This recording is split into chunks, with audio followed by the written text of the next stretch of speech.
I sat in my rental car outside my childhood home, staring at the birthday invitation I had received just 2 weeks ago. My hands trembled slightly as I reread the elegant script that had brought me back to Detroit after 15 long years. The house looked exactly the same with its red brick exterior and white shutters, but something felt different. Maybe it was me. I had changed so much from the uncertain 22-year-old who had left this place with nothing but determination and a broken heart. Now at 37, I had built something incredible, though my family had no idea what I had accomplished. As I gathered my courage to walk up that familiar driveway, I could not shake the feeling that this reunion would change everything. Before I share what happened at that life-changing party, let me know where you are watching from in the comments below. Hit that like button if you have ever felt underestimated by your own family, and do not forget to subscribe for more stories about proving your worth when it matters most. Trust me, you will want to stay until the end to see how one business card completely turned the tables on 15 years of being dismissed. Now let me take you back to where this all began. Growing up in suburban Detroit, I always felt like the invisible daughter in my family. My father worked as an automotive engineer for one of the big three, and my mother taught elementary school. They were good, hard-working people who believed in traditional paths to success. Then there was my younger sister Jessica, 3 years my junior, who seemed to glide through life effortlessly. While I struggled to maintain decent grades, Jessica was valedictorian material. While I felt awkward and plain, Jessica turned heads wherever she went with her striking blue eyes and golden hair. The comparison started early and never stopped. At family gatherings, relatives would fawn over Jessica's latest academic achievement or her natural beauty, while I received polite nods and questions about whether I was keeping up in school. My parents never meant to favor her, but their pride in Jessica's accomplishments was impossible to miss. She collected awards, scholarship offers, and admiration with the same ease that I collected disappointments and self-doubt. By the time I reached college, the pattern was deeply ingrained. I chose business administration, thinking it would finally earn me some respect. But even my graduation felt overshadowed by Jessica's acceptance to Harvard Business School. The family celebration dinner that night focused entirely on her bright future, while my freshly earned degree felt like an afterthought. The breaking point came 3 months after my graduation, when I made a decision that shocked everyone. Instead of accepting the entry-level corporate position my parents had helped arrange, I announced I was going to work at Tommy's Auto Garage across town. I wanted to learn about cars from the ground up to understand the industry my father worked in, but from a completely different perspective. I had this vision of maybe starting my own automotive business someday, but I knew I needed real hands-on experience first. My parents were horrified. "You are throwing away your education," my mother cried. 4 years of college to become a mechanic. My father was even more direct, calling it the stupidest decision I had ever made. Jessica, home for summer break, looked at me like I had lost my mind. "Marsha, you could work in an office, wear nice clothes, have a real career. Why would you choose to get your hands dirty?" The fights escalated over the next few weeks.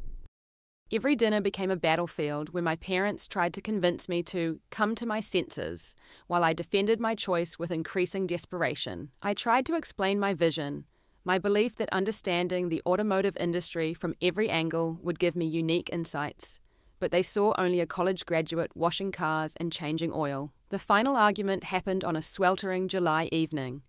Jessica had just received news of a prestigious internship at a Wall Street firm, and the house buzzed with excitement. When I tried to share that Tommy had started teaching me about engine diagnostics, my father exploded.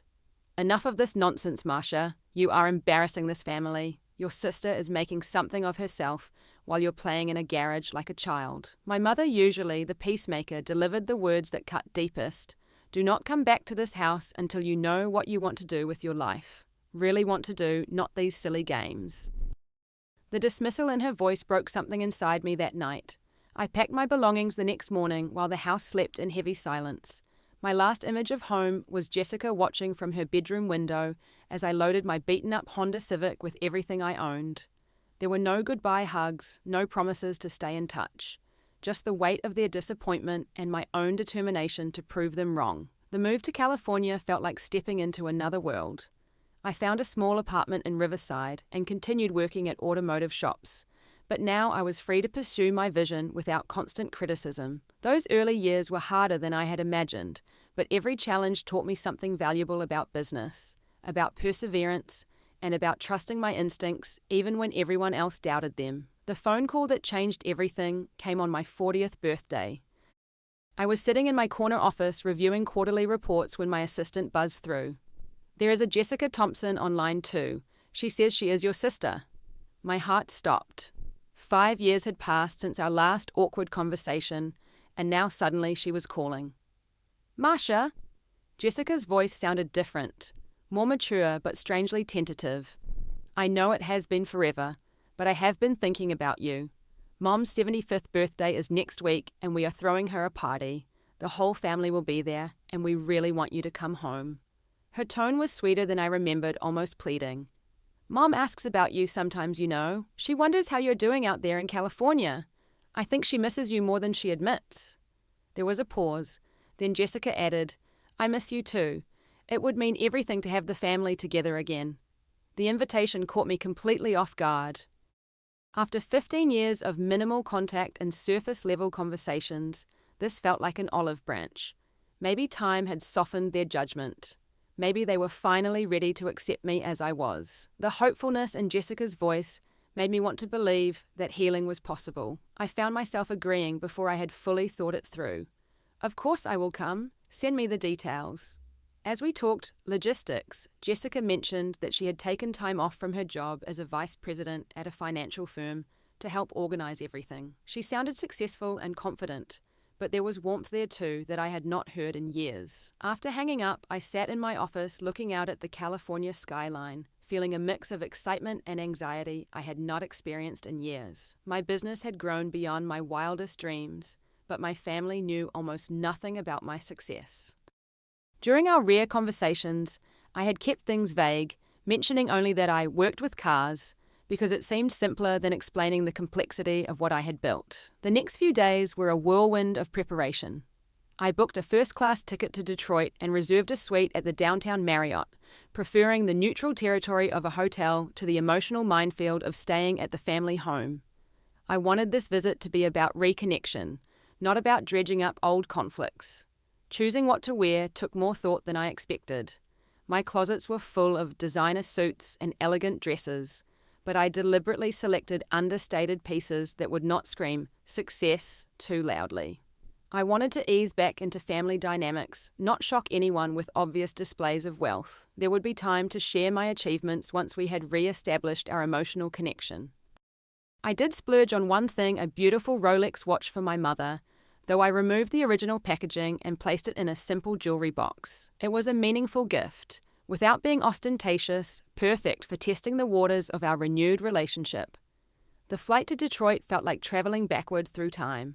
As the plane descended, I could see the familiar landmarks of my childhood, the industrial landscape that had shaped my father's career and my own eventual path.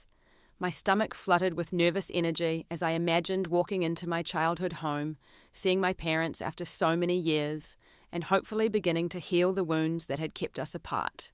The house looked smaller than I remembered, but just as well maintained. My father had always taken pride in their property, and it showed in every carefully trimmed hedge and freshly painted surface. Cars lined the street, indicating that the party was already in full swing. Taking a deep breath, I grabbed my gift and walked up the familiar driveway that had led me away from this place so many years ago. My mother opened the door, and for a moment we just stared at each other. She looked older, of course, with silver threading through her brown hair and new lines around her eyes, but her smile was genuine. "Marcia," she said softly, and I heard 15 years of separation in those 2 syllables. The hug that followed was tentative but real, and I felt a flutter of hope that maybe this homecoming would be everything I had dreamed it could be. The house buzzed with activity and familiar faces from my childhood. Relatives I had not seen in decades mingled with family, friends, and neighbors, creating the kind of warm, chaotic atmosphere that had always marked important family celebrations. The decorations were elaborate with elegant flower arrangements and what looked like professionally catered food, suggesting that this was indeed the major event Jessica had described. My father greeted me with a firm handshake and a nod that managed to be both welcoming and reserved. He looked distinguished in his grey hair and navy blazer, every inch the successful engineer he had always been. "Good to see you, Marcia," he said, and I heard genuine sentiment beneath his naturally formal tone. "Your mother has been looking forward to this." Jessica appeared moments later, and the transformation was striking. Gone was the college girl I remembered, replaced by a polished professional woman who looked like she had stepped out of a business magazine. Her blonde hair was styled in an expensive cut. Her dress was clearly designer, and she carried herself with the confidence of someone who had conquered every challenge life had thrown at her. "Marcia," she exclaimed, embracing me with what seemed like genuine enthusiasm. "You look wonderful. California has been good to you." Her smile was bright and welcoming, but something in her eyes felt calculated, as if she were assessing me in ways I could not quite identify. As the evening progressed, I began to notice patterns that made me increasingly uncomfortable. Every conversation seemed to circle back to Jessica's accomplishments.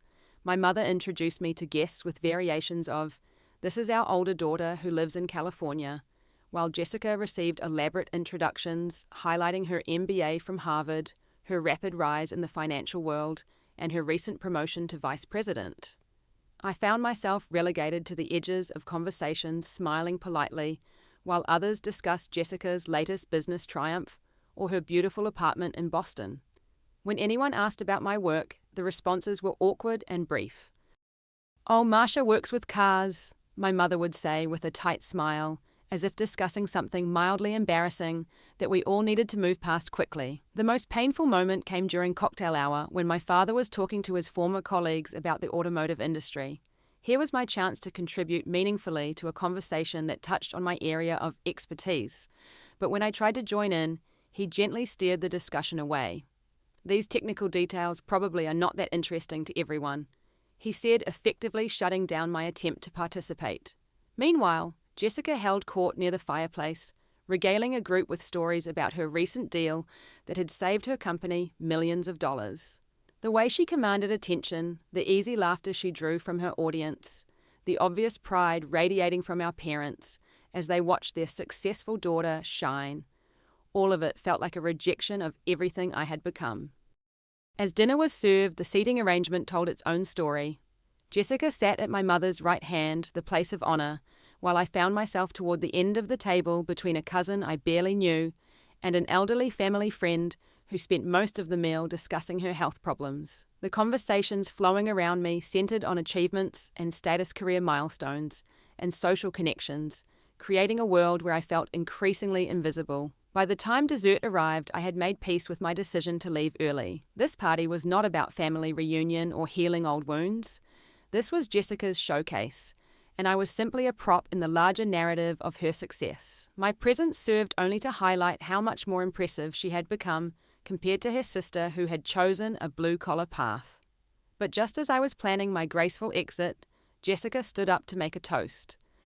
"I want to thank everyone for coming tonight to celebrate Mom's birthday." Jessica began raising her champagne glass with the practiced ease of someone accustomed to public speaking. The room quieted, all attention focused on her as she commanded the moment with natural charisma. This family has always believed in pursuing excellence and pushing ourselves to achieve our full potential. She continued, her voice carrying the confidence of someone who had never doubted her place in the world. "Mom and Dad taught us that education and hard work are the keys to success, and I am grateful every day for those lessons." The guests nodded approvingly, clearly charmed by this articulate, accomplished young woman who embodied everything they valued. I watched my parents beaming with pride, their faces glowing with the satisfaction of a job well done in raising such an impressive daughter. "Of course," Jessica said, her tone shifting slightly as her gaze found me across the table. "We all take different paths in life. Some of us chase big dreams in boardrooms and corner offices." She gestured gracefully around the room, acknowledging the other successful professionals in attendance. Others choose more modest aspirations. My stomach tightened as I realized where this was heading, but I forced myself to maintain a pleasant expression. Surely she would not embarrass me in front of the entire family. Surely the sister who had sounded so warm and welcoming on the phone would not use this moment to highlight our different choices in life. "My sister Marcia here has taken a very different path," Jessica continued, and now every eye in the room was on me. After getting her college degree 15 years ago, she decided that corporate life was not for her. Instead, she moved to California to pursue her passion for automotive work. The way she said automotive work made it sound like a hobby rather than a career, and I felt heat rising in my cheeks. But I still believed she was building towards something positive, some acknowledgement that different types of work had value, that success could be measured in ways beyond salary and status. Then Jessica's smile took on an edge that I remembered from our childhood, the subtle cruelty that she had always been able to hide from adults, but that cut like a knife when she chose to use it. "So tell me, Marcia," she said, her voice carrying across the silent room with devastating clarity, "after all these years, you are still washing cars, right? Still getting your hands dirty in that garage?" The question hung in the air like a physical blow. Around the table, I could see the mixture of expressions: pity, embarrassment, condescending sympathy. My parents looked down at their plates, unable to meet my eyes. The successful professionals Jessica had been praising moments earlier now saw me as an object of charity, the family disappointment who had never learned to reach for something better. "I mean, honest work is honest work," Jessica added with false magnanimity, her tone dripping with the kind of patronizing sweetness that made the insult even more devastating. "Not everyone can handle the pressure of a real career. Some people are just more comfortable with simple physical jobs." The laughter that followed was not cruel exactly, but it was pitying in a way that hurt even more than outright mockery would have. These people felt sorry for me, the poor sister who had never learned to want more than menial labor. I was the cautionary tale, the example of wasted potential that made Jessica's success shine even brighter by contrast. For a moment, I could not breathe. 15 years of building something extraordinary, of proving my worth in ways they could never imagine, and I was still the disappointing daughter who had chosen to play in a garage like a child. The pain was so sharp and familiar that I felt like that 22-year-old girl again, dismissed and belittled by the people who were supposed to love me unconditionally. But then something shifted inside me. The hurt transformed into something harder, more focused. I had spent 15 years building not just a business, but the strength to handle moments exactly like this. I stood up slowly, reaching for my purse with steady hands, and felt a calmness settle over me that surprised everyone in the room, including myself. "You know what, Jessica?" I said, my voice clear and controlled. "You are absolutely right. I do still work with cars, every single day." I pulled out my wallet and extracted a small piece of cardstock that represented years of struggle, innovation, and triumph. "But I think you might be interested to know exactly what that work involves." I walked around the table to where Jessica sat, her confident smile faltering slightly as she sensed that something was shifting in the dynamic she had so carefully orchestrated. With deliberate precision, I placed my business card directly in front of her, then stepped back to watch as she read the words that would change everything.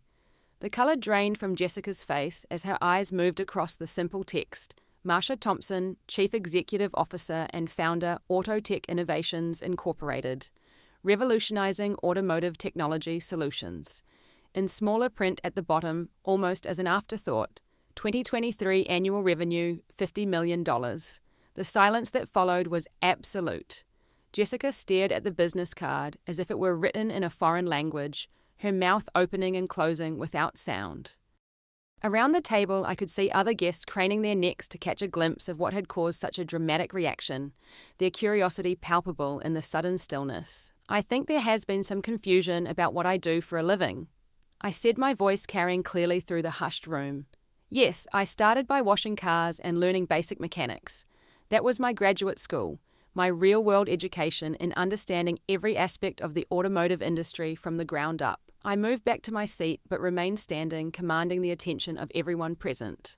What I discovered during those years was that the automotive service industry was drowning in inefficiency, outdated inventory systems, poor customer communication, manual processes that wasted time and money. So I developed software solutions to fix those problems. My father looked up from his plate for the first time since Jessica's toast began, his engineering mind clearly engaged despite his shock. "You developed software?" he asked, his voice uncertain. "Autotech Innovations creates comprehensive management systems for automotive businesses." I explained, feeling the power of finally telling my story to the people whose approval I had once craved so desperately. We integrate inventory management, customer relations scheduling, and diagnostic systems into seamless digital platforms that increase efficiency by an average of 40%. Jessica had recovered enough to speak, though her voice came out as barely more than a whisper. $50 million, she repeated, as if testing whether the words would sound less shocking when she said them herself. Last year's revenue, I confirmed. We have grown every year since I founded the company 8 years ago. We now have offices in Los Angeles, Austin, and as of last month, New York. 230 employees, including some of the best software engineers and automotive specialists in the country. The transformation in the room was remarkable. Suddenly, the same relatives who had been offering me pitying smiles were leaning forward with intense interest. My mother's expression had shifted from embarrassment to bewilderment, as if she were trying to reconcile the daughter she thought she knew with this stranger who had materialized at her dinner table. But we thought, my father began, then trailed off as he realized how foolish any assumption might sound, given what he had just learned. You thought I was just a mechanic. I finished for him, not unkindly. And I let you think that. During our phone calls over the years, I mentioned working with cars because it was easier than explaining something you might not understand or believe, but also because I wanted to see if my family could love and respect me for who I am, not what I had achieved. The weight of that admission settled over the table like a heavy blanket. Jessica was still staring at the business card, occasionally shaking her head as if she could make the information rearrange itself into something less devastating to her carefully constructed narrative. We just signed a partnership agreement with 2 major automotive manufacturers. I continued, driven by 15 years of suppressed pride and accomplishment. They are integrating our diagnostic software into their certified service networks. Our technology is going to be standard in over 3,000 dealerships and service centers by the end of next year. One of my father's former colleagues, an executive I vaguely remembered from my childhood, spoke up with obvious respect. Autotech Innovations, I have heard of your company. Our fleet management division has been considering your solutions. You are the CEO, founder and CEO, I confirmed. I built it from nothing, starting with the knowledge I gained working in those garages you all found so embarrassing. The silence that followed was different from before. This was not the uncomfortable quiet of social awkwardness, but the profound stillness of people reassessing everything they thought they knew. I could see my parents exchanging glances, communicating in the wordless way that long-married couples do when their entire world has suddenly shifted. Jessica finally looked up from the business card, her face a mixture of shock, embarrassment, and something that might have been admiration. Marsha, I had no idea. I mean, how could we have known? You never said anything about this level of success. Because success should not determine whether my family respects me? I replied, the years of hurt finally finding their voice. I wanted to know if you could love the person I am, not the empire I have built. Tonight, I got my answer. I reached across the table and gently took my business card back, tucking it into my purse, with the same deliberate care I had used to retrieve it. I want to thank everyone for this lovely evening. I said, my voice steady and gracious. It has been very enlightening. As I gathered my things to leave, my mother found her voice. Marsha, please do not go. We need to talk about this, about everything. I think we have made some terrible mistakes. I paused at the door, looking back at the faces around the table, seeing them clearly for perhaps the first time. The only mistake was mine, I said softly. I spent 15 years hoping you would eventually see my worth. Tonight, I realized that I already know my worth, and I do not need your approval to validate it. Jessica started to stand, her composure finally cracking completely. Please, I am so sorry. I had no idea. If I had known... That is exactly the problem. I interrupted, not harshly, but with absolute clarity. Your respect was conditional on my success, being the kind you could understand and approve of. Real love does not come with those conditions. As I walked out of my childhood home for what I knew would be the last time, I felt lighter than I had in years. Behind me, I could hear the murmur of stunned conversations beginning, but I no longer cared what they were saying. I had finally found the courage to stop seeking love from people who were incapable of giving it unconditionally. The cool Detroit air felt refreshing against my face as I walked to my rental car. and for the first time in 15 years, I felt completely free from the weight of their expectations and disappointments. I had built something extraordinary, not to prove them wrong, but because I had the vision and determination to turn a dream into reality. Their inability to see or appreciate that journey said nothing about my worth and everything about their limitations. Driving back to my hotel, I felt a profound sense of peace settling over me. Tomorrow, I would fly back to California, back to the life and the people who valued me for who I truly am. The family I had chosen over the years, my employees, my business partners, my real friends, they were the ones who understood that success comes in many forms, and that respect should never be rationed based on someone else's narrow definition of achievement. Sometimes, the greatest gift we can give ourselves is the permission to stop seeking validation from people who will never be capable of providing it. Tonight, I finally gave myself that permission, and it felt like coming home in a way that walking into my childhood house never could. As I settled into my hotel suite, overlooking the city that had once felt like my entire world, I smiled at how small it looked now, compared to the life I had built for myself. Jessica could have her corporate titles and her parents' approval. I had something far more valuable, the unshakable knowledge that I had bet on myself and won, regardless of who was or was not watching. What do you think about families that only show respect when they discover your financial success? Have you ever had to prove your worth to people who should have supported you unconditionally? Share your thoughts in the comments below, and let me know if you have ever experienced something similar with your own family. If this story resonated with you, please hit that like button and subscribe for more stories about finding your strength and standing up for your worth. Share this video with someone who needs to hear that their value is not determined by other people's approval. Thank you for listening to my story, and remember that sometimes the most powerful thing you can do is walk away from people who only love the version of you that makes them comfortable. Until next time, keep building the life that makes you proud, regardless of who is paying attention.